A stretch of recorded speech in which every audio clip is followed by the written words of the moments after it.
होती है। मुख्तलिफ एंटी एलर्जी की प्रिपरेशन हमारे यहाँ मौजूद है। हाँ।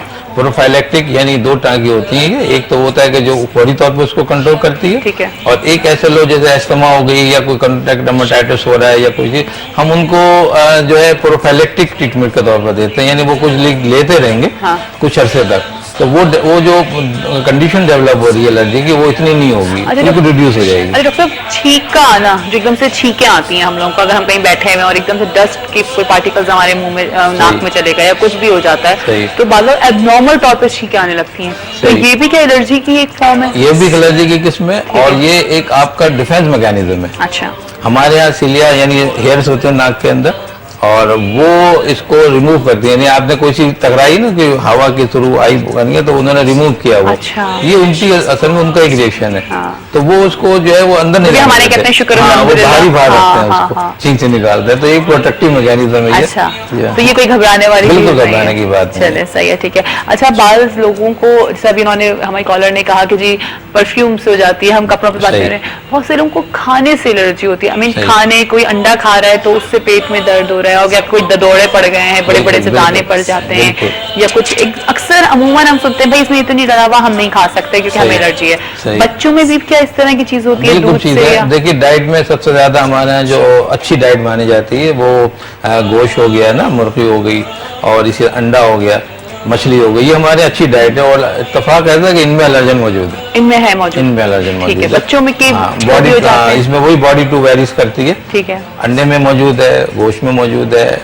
और इसके अलावा फिश में मौजूद है, लेकिन हर एक को नहीं है। मैंने कहा ना, हर एक बॉडी होती है। अच्छा, अगर किसी को हो रहा है, अगर किसी बच्चे को हो रहा है, एहतियात करनी, वो नहीं, तो वो क्या करेंगे फिर? नहीं लेनी, इसको अवॉइड ही करना है आपको। अच्छा, लेकिन फिर क्या करें? फिर अगर फर्ज करें कोई छोटा सा बच्चा है जिसको अंडा देना बहुत जरूरी है, अंडा बच्चों के लिए बहुत मस्ट है, तो फिर अब उसकी ऑल्टरनेट क्या करें? फिर माएँ तो परेशान हो जाती है ना। असल में हमें ये देखना होता है कि हमें ये नहीं देखना है कि अंडा है, हमें ये देखना है कि इसमें है क्या। ठीक है। ये हाई प्रोटीन डाइट कहलाती है। अच्छा। तो हम इसको रिकमेंड करते हैं कि बच्चों की ग्रोथ के लिए। हाँ, बिल्कुल। तो अब अगर अंडा फर्ज के लिए नहीं है, तो इसमें देखिए ऑल्टरनेट क्या करें? गोश्त, मछली, दूध, ये इसका ऑल्टरनेट है। अच्छा।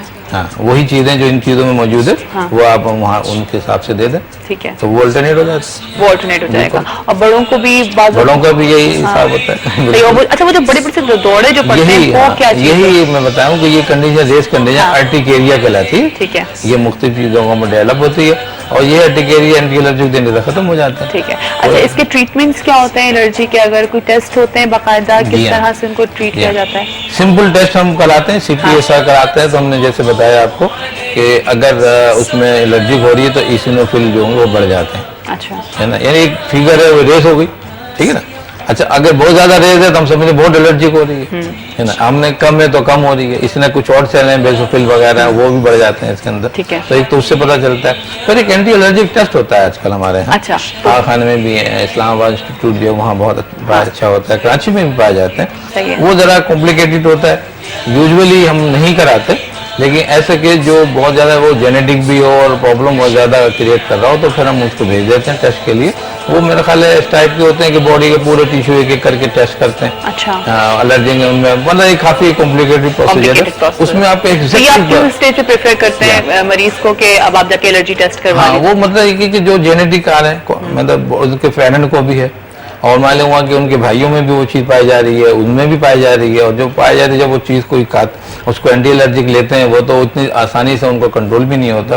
तो हम कहते हैं कि भाई आप स्पेसिफिक पता कर लें। ठीक है। कि आपको कौन सा एलर्जन है इसके अंदर। अच्छा। तो वो जब रिपोर्ट आती है तो उसका नाम आता है, उसका नाम आ जाता है कि भाई ये चीज है तो ये इसको दे दे। अच्छा। तो मतलब ये लेकिन बहुत कॉम्प्लिकेटेड प्रोसीजर है, हमारे कम पाया जाता है, कम होते हैं। अच्छा, हमारे यहाँ। अच्छा, बच्चों के अंदर क्रॉनिक डिजीजेस कौन सी होती हैं, लाइक जिसकी वजह से एलर्जी डेवलप हो जाती है? हाँ, बच्चों की देखिए क्रॉनिक डिजीज जो मैंने बताया ना कि जेनेटिक्स आती है, और कुछ पैदाइशी नुक्स होते हैं, जैसे नमूनिया बच्चों को हो रहा होता है, सीने की प्रॉब्लम्स हो रहे होते हैं, पैदा होती ही बच्चों को एलर्जी नहीं होती है। सही है, लेकिन अगर किसी के अंदर आपने जैसे कहा कि जेनेटिकल प्रॉब्लम है तो उसके अंदर तो डेवलप वो बच्चे थोड़े से बढ़ जाते हैं, जैसे फर्ज कर लें वो 6 हफ्ते के बाद से 6 हफ्ते के बाद वो चीजें डेवलप होना शुरू हो जाती हैं।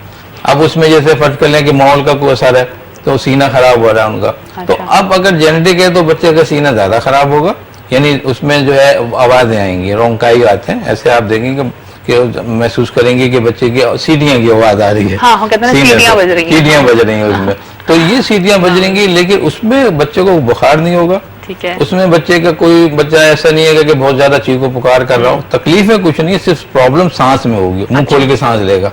हाँ। बड़ा आसान तरीका डिटेक्ट करने का होता है। हम यूजुअली नाक से सांस लेते हैं, इन्फेक्शन बना देते हैं कि जी ये तो इन्फेक्शन हुआ है बच्चे का, डिटेक्ट चेस्ट करना इन्फेक्शन चाहिए। हुआ है। बिल्कुल आप सही कह रही हैं, हमें अच्छे डॉक्टर को कंसल्ट करना चाहिए, मरीजों को चाहिए कि वो ये डिफरेंशिएट करे कि भाई ये एलर्जिक है या कोई इन्फेक्शन हो रहा है। ठीक है। तो उसके हिसाब से हम क्या करते हैं कि सीना खराब हो रहा है, इस्तेमाल हम एंटीबायोटिक का रोल शुरू कर देते हैं। तो मैं समझता हूँ थोड़ा सा मैं चाहूंगी कि आप इसका कॉन्सेप्ट भी क्लियर करते हैं। अभी बल्कि कॉलर भी आई, उन्होंने भी कहा कि मैं एंटीबायोटिक दे देती हूँ, और हम बार बार इसको बता रहे होते हैं। मैं चाहूंगी आज भी बताएं कि एंटीबायोटिक कितनी खतरनाक है अगर एक नॉर्मल स्टेज पे देती जाए तो। देखिए, एंटीबायोटिक का जो मकसद है वो एंटीमिस मुखालिफ। जी हाँ।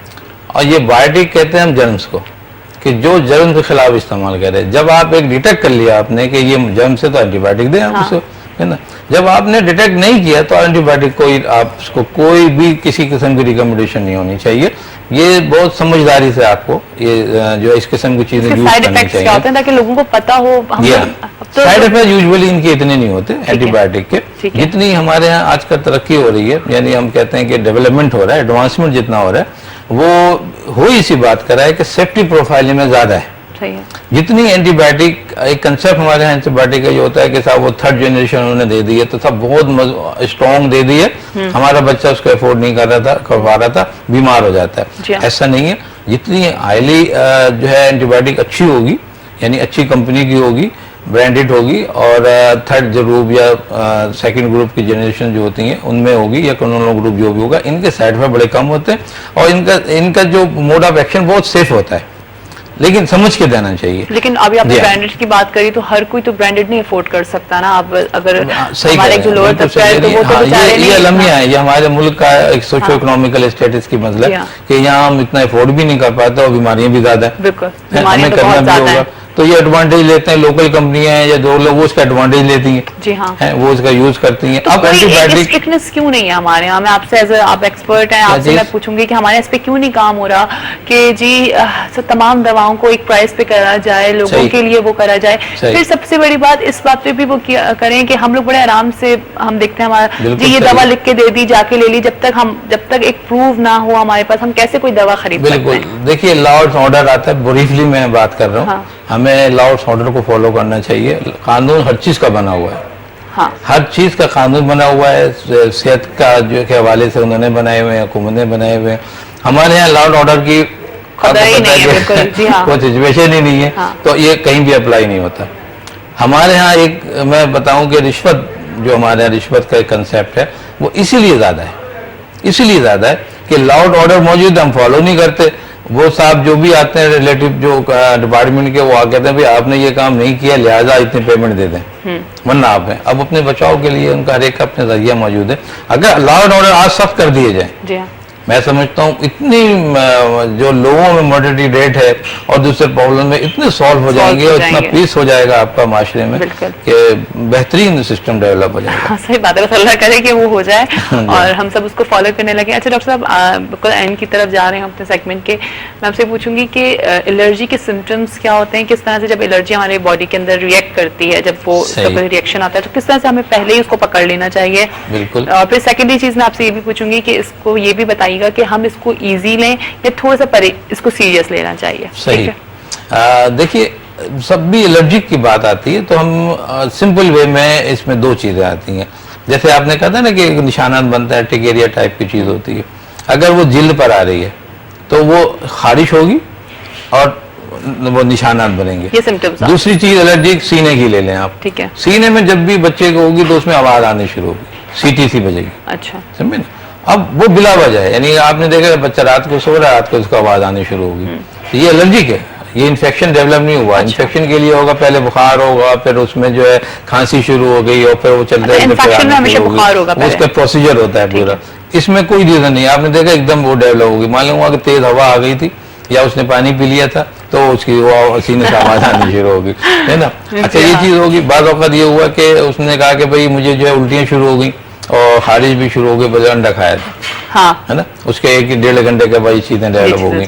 तो हमारे यहाँ जो भी कंडीशन पेट होती में है, दर्द भी होता है, ये क्या चीज होती है? पेट में दर्द, मैंने कहा ना कि कोई भी एलर्जी, बिल्कुल ये एलर्जी की, लेकिन ये हमारी बॉडी पे तो कहीं नजर नहीं आ रही है। मैंने कहा ना, जिस तरह की अगर कोई चीज हम इंजेस्ट करेंगे बॉडी में तो वो हजम नहीं होगी ना, वो तो एलर्जी की सूरत में, वो एलर्जी नहीं हुई तो वो अंडा हो गया, फिश हो गई, वो जब तक वो चीज के असरात खत्म ना हो जाए, एंटी एलर्जिक देखे, तो वो जब तक पेट में दर्द रहेगा आपको, या वो चीज डेवलप रहेगी। बाद औक़ात डायरिया होता है, बाद औक़ात डायरिया भी हो जाता है ऐसा, यहाँ लेकिन हम उसको फिर वायरस में ले लेते हैं, ठीक है, अच्छा, वो वायरस में चला जाता है, वो वहाँ से डेवलपमेंट उसको हम सेव कर लेते हैं। मैं समझता हूँ एंटी एलर्जिक हमारे यहाँ बहुत ज्यादा पाई जाती है, मोंटेलुकास्ट है और बहुत से ऐसे ड्रग है, बहुत अच्छे ड्रग आ गए, अच्छा, बिल्कुल हर किस्म की एलर्जी टाइप जो है वो बड़ी आसानी से कंट्रोल हो जाती है। अच्छा, अच्छे डॉक्टरों को दिखाएं, और मैं नहीं समझता कि इसमें कोई प्रॉब्लम है दिखाने में। सही। और वो चीजें जैसे एस्थमा है या और क्रॉनिक डायरिया है या कोई और स्किन की कोई प्रॉब्लम्स हैं या कोई एक्जिमा या कोई कॉन्टैक्ट डर्मेटाइटिस है,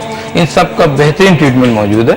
ट्रीटमेंट मतलब एंटी एलर्जी। अच्छा, एक कॉलर भी है, देखते हैं कौन है। अस्सलाम वालेकुम।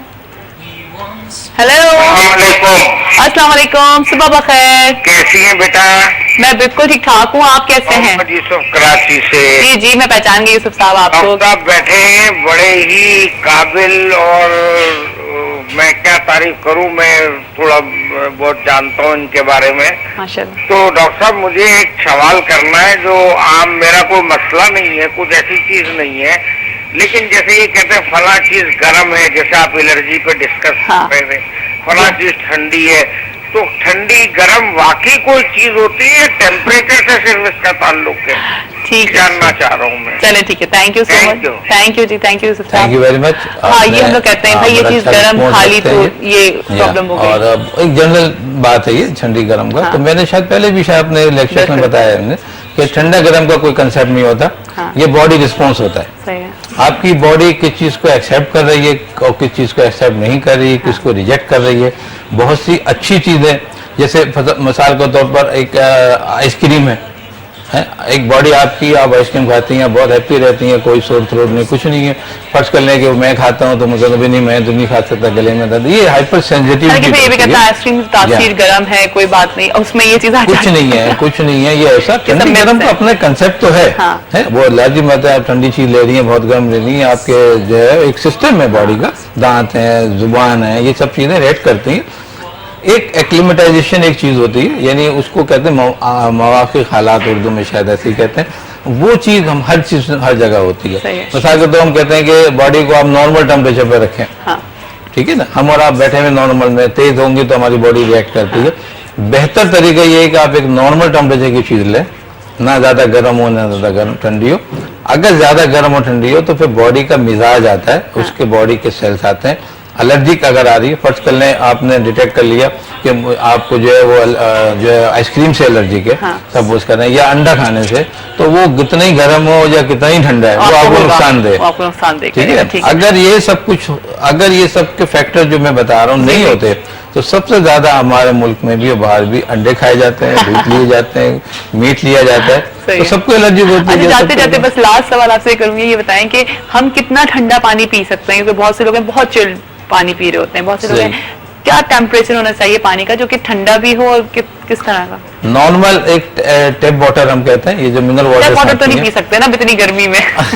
नहीं, मतलब कि टैप वाटर आप लेंगे वो स्टेलाइज है, ठीक है, उसको आप समझ लेंगे 38 या 39 सेंटीग्रेड पे आप रख दें, वो पानी आप ले सकते हैं। सही है, तो वो रिएक्ट नहीं करता, बॉडी से आपको थोड़ा सा वो ठंडा हो जाए, वो रिएक्ट नहीं करता, ये टेम्परेचर हमारी बॉडी को रिएक्ट नहीं करता, बच्चे भी पी सकते हैं। बिल्कुल, सब ले सकते हैं। चलिए ठीक है, thank you so much doctor साहब, बहुत अच्छी बहुत मुफीद बातें आपसे पता लगी हैं एलर्जी के बारे में, और बहुत सारे आपसे सवाल इंशाल्लाह नेक्स्ट वीक करेंगे, आप इंशाल्लाह हमारे साथ होंगे। बहुत बहुत शुक्रिया आपका, थैंक यू वेरी मच। चलिए जनाब, इस वक्त हमने जाना है ब्रेक पे एज यूजुअल, और ब्रेक से जब वापस आएंगे तो हमारे साथ मौजूद होंगे रोशन जमीर साहब। आज हम प्रॉपर्टीज के ऊपर बात करेंगे, जायदाद के मसाइल बहुत सारे होते हैं, प्रॉपर्टीज के बहुत सारे मसले होते हैं, तो आप उस पर उनसे सवाल कर सकते हैं, या अगर आपका कोई पर्सनल मसला है और आप उनसे बात करना चाह रहे हैं तो आप उस पर भी उनसे कॉल करके उनसे बात कर सकते हैं। और साथ में ये मैं अपने इंट्रो में भी मैंने आपसे कहा था कि कोई अल्लाह ना करे कि अगर कोई प्रॉब्लम नहीं है और आपको कोई सॉल्यूशन नहीं चाहिए, फिर भी कोई सवाल करें, क्योंकि हमें नहीं पता आगे जाके जब हमारे पास जवाबात होंगे तो हम आगे जाके अपनी प्रॉब्लम्स को सॉल्व कर सकते हैं। ठीक है, अभी जा रहे हैं ब्रेक पे, ब्रेक से आएंगे तो हमारे साथ रोशन जमीर साहब भी होंगे, आप भी हमारे साथ होंगे, कहीं जाइए नहीं, देखते रहिए सुबह बखैर वाइफ के साथ।